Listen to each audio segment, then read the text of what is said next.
lagi di channel YouTube Kita Properti. Kali ini gua mau ngobrol dengan salah satu the best sales of the month. Jadi selama 2 bulan berturut-turut ya? 2 bulan berturut-turut dia the best di November dan Desember. Nah, oke, siapa dia? Niko Ari Anggara. Kayaknya ada 3 deh. Niko Ari Anggara. Ya ada 3. Ini cuma 1 yang tapi familiar dengan nama Niko aja. Oke, dengan nama Niko. Lu tuh asli mana sih, kok? Kalau asli gua itu gua orang yang tinggal di lereng gunung, tepatnya di daerah Tegal. Tegal. Tegal. Tegal. Ini yang punya warung Tegal. Ya. Terus gimana tuh bisa ceritanya kemari itu gimana? Jadi sebenarnya kalau misalnya dibilang gua dikaitkan dengan dunia properti, itu hal yang nggak pernah terpikirkan sedikitpun di kepala gua pada waktu gua masih di kampung gua dulu gitu kan. Cara gua dari gunung, dari kampung datang merantau gitu kan ke Jakarta, ya tahunya kita mungkin mau kerja apa yang biasa orang dari daerah itu datang lakuin ke kota-kota besar kayak di Tangsel ini gitu. Kuliah di sana? Kuliah di sana di Tegal. Jurusan? Gua kuliah juga ambilnya hukum. Oh, jurusan hukum. Iya. Kuliah jurusan hukum, terus lu lulus langsung tuh ke masuk ke dunia properti. Sebenarnya gini, waktu itu gue lagi cari-cari kerja, kebetulan ikut job fair, terus mungkin karena gue orangnya suka komunikasi, rewel gitu kan, seneng ngomong, gue cari yang sesuai sama latar belakang pendidikan gue waktu itu. Nah, cuman hukum. Pas gue lagi muter-muter cari kerjaan di acara job fair itu ada bapak-bapak dia panggil gue gitu kan. Dia tawarin gue buat kerjaan gitu, mau nggak ikut gue? Kerja apaan nih? Ini jualan properti. Waktu itu di daerah Mangga 2 Square tuh. Gua job fair properti. Job fairnya dia macam-macam, cuman di situ juga ada beberapa perusahaan. Salah satunya properti. Lagi cari sales. Oke, Iya. Gue pikir ya udah deh.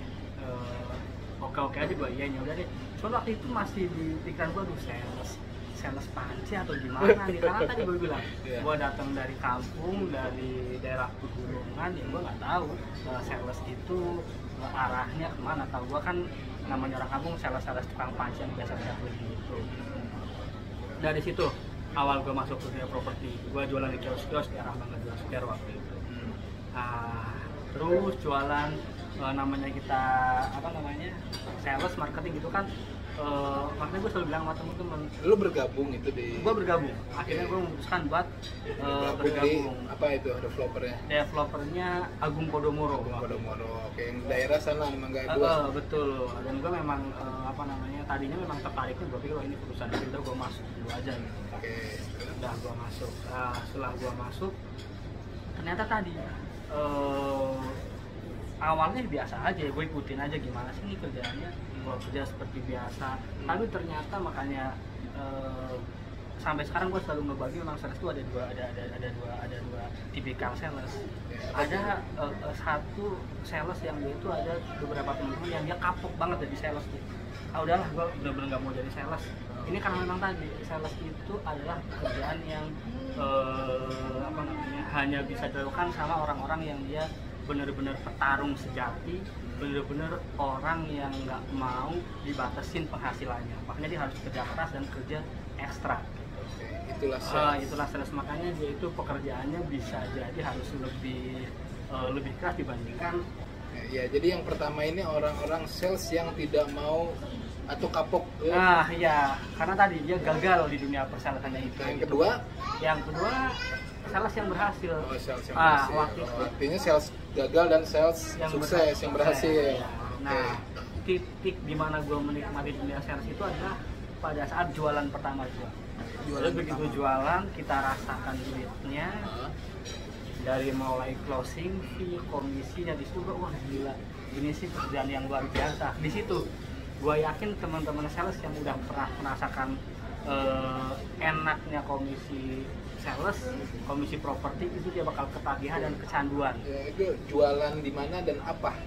jualan apa lu waktu di Agung Podomoro? Jualan kios-kios gitu, toko-toko gitu. Nah di situ Kios. pas begitu gua bisa jualan, gua rasain komisinya, baru gua mulai memperdalam, gua pelajari produk knowledge-nya, gua pelajari gimana sih jadi sales yang baik itu, gimana cara nge-guide customer itu. Dari situ gua belajar. Oke. Nah setelah dari situ berapa lama tuh di situ? 2 tahunan lah kurang lebih. Di situ 2 tahun. 2 tahunan. Oke, setelah itu baru ke Setelah itu baru gua ke proyek yang ini sekarang. Memang jadi ketika 2 tahun lo di Agung Podomoro itu benar-benar menutup keinginan lo untuk melanjutkan di dunia hukum tadi ya? Betul. Yang tadinya lo kan pengen di dunia hukum, jadi notaris kah atau apa kah gitu kan? Jadi tadi dan gue memang belum terlalu lama di dunia properti, terhitung baru 3 tahun lah sampai hari ini gitu kan di dunia properti. Tapi itu karena di awal udah kecanduan dengan komisi itu, ya udah gue kejar terus sampai akhirnya. Cuman memang gue tipikal orang yang apa namanya nggak yang ini lagi nggak ada kerjaan gue masuk aja ke asal developer, enggak. Gue memang karena gue berpikir gue mampu, makanya gue harus pilih developer. Nah sampai akhirnya masuk ke perusahaan yang ini, Urban Town Serpong.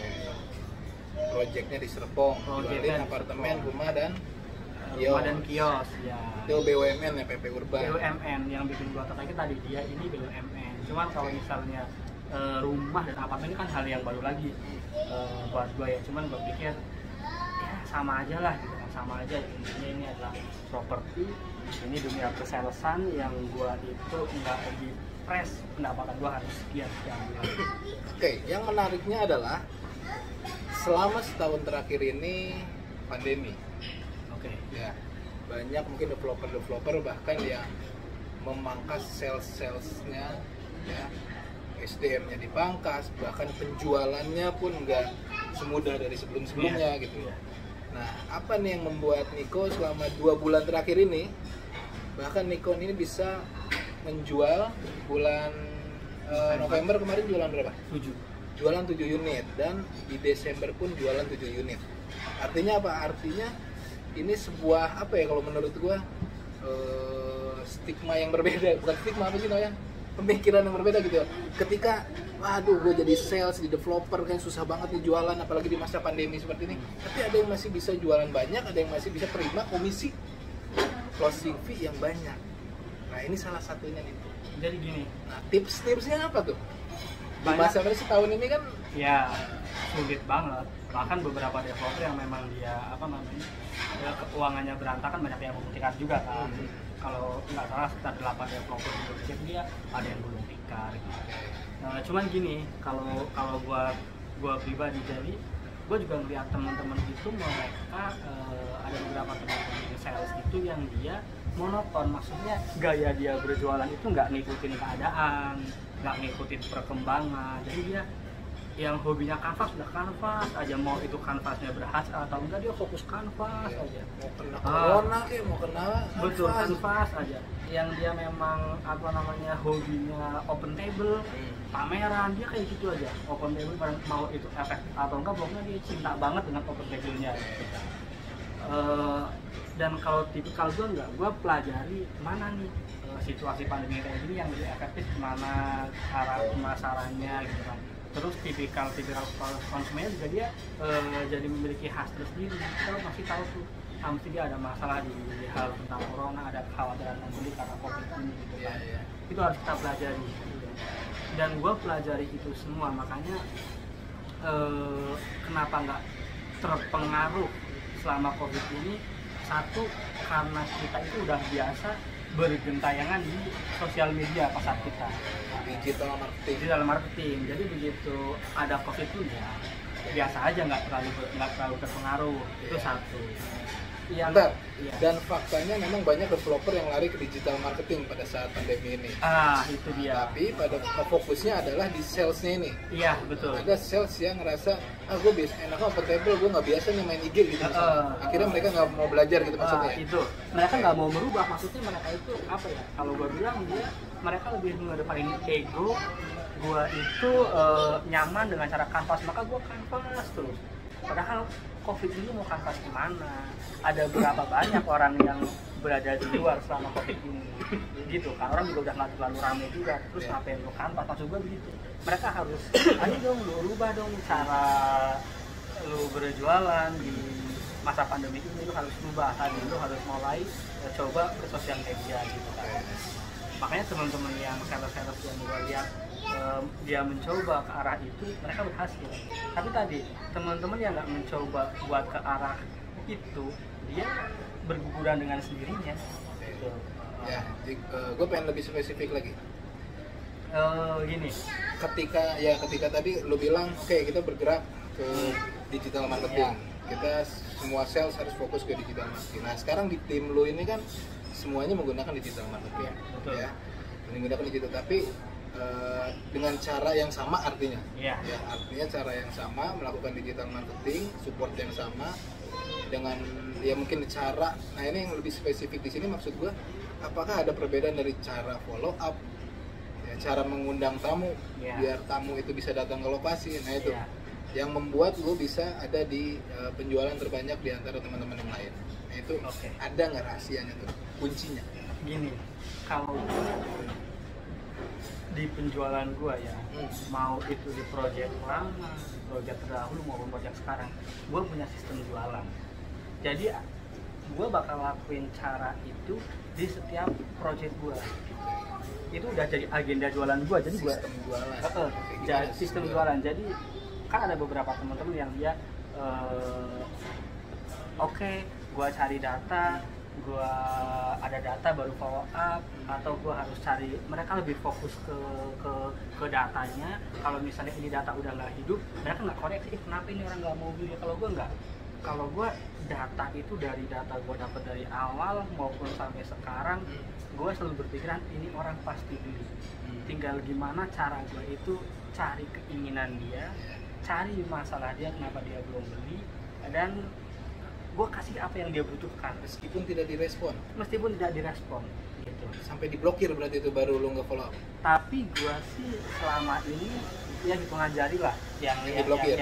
Karena tadi gue bilang gue nggak memaksa mereka buat beli, tapi gue gali apa sih yang dibutuhin, ini cocok loh sama apa yang lu cari. Gue lebih kayak gitu. Makanya beberapa customer gue, mereka ada yang lagi order, ada yang referensiin ke temennya, dan untuk tingkat mereka mungkin komplain atau nggak puas dengan apa yang gue berikan itu sangat-sangat hampir nggak ada lah. Bahkan itu karena hal itu gue ngejual nggak karena ego gue pengen jualan, nggak, gue nggak titik sampai di situ, gue pengen jualan titik kan, tapi gue sama lu itu adalah orang-orang yang sama-sama memberikan manfaat, sama-sama membutuhkan. Gue butuh buat jualan dan dia itu ngebutuhin jualan gue, produk gue lebih kayak gitu sih. Cakep. Berarti benar follow up tanpa henti loh ya.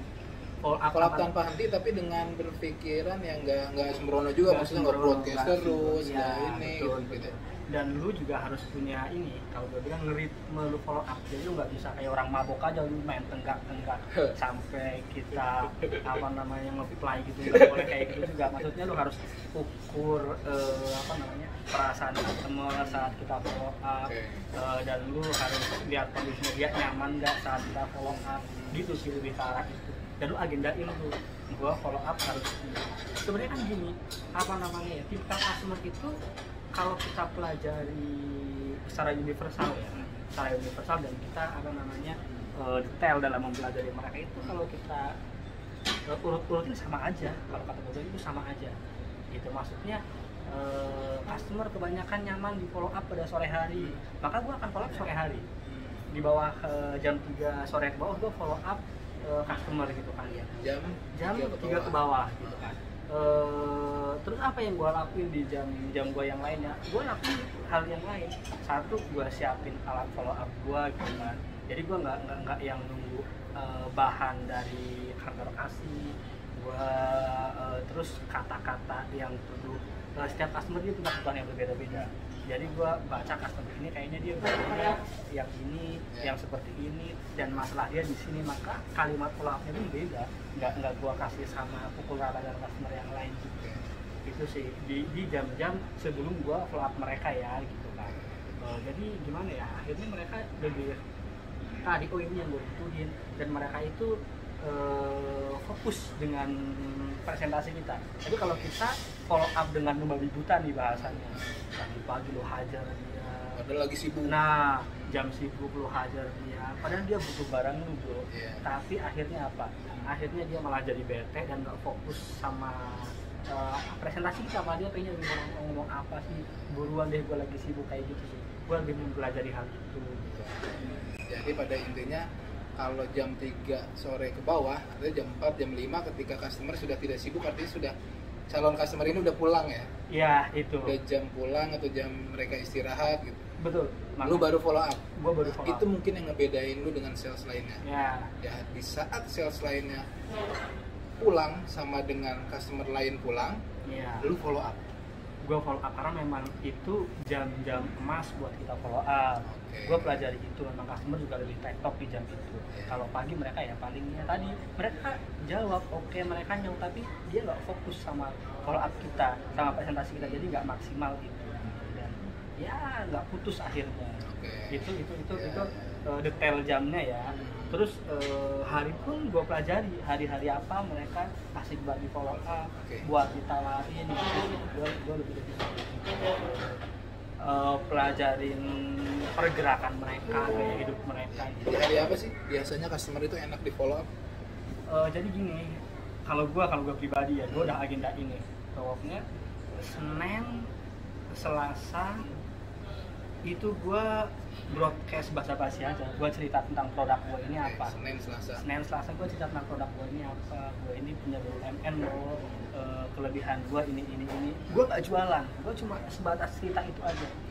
Gue nggak cerita tentang harga, gue nggak cerita tentang ini promonya limited atau gimana. Itu di Senin Selasa. Nanti di hari Rabu dan Kamis gue mulai cerita mulai berbicara angka. Gue bandingkan angka kita lebih menarik dibandingkan proyek lain. Tapi gue belum juga jualan. Gue juga masih belum jualan. Gue masih cerita tentang kemenarikan kita, cuma lebih spesifik. Masalah produk yang lo jual. Lebih spesifik, tapi ke angka, ke akses gitu. Nanti begitu Jumat, Sabtu dan Minggu di situ gue jualan. Jumat gua ajak mereka buat visit gitu kan, mereka luangkan waktunya gitu kan. Nanti di Sabtu Minggu ini baru deh kita tunggal untuk customer. Ya, gua lebih ke arah situ sih. Jadi seru banget. Jadi jangan mau ada yang datang untuk dipenggal sama Nicole. Jadi kalau gua lebih kayak gitu. Jadi gua nggak yang gila.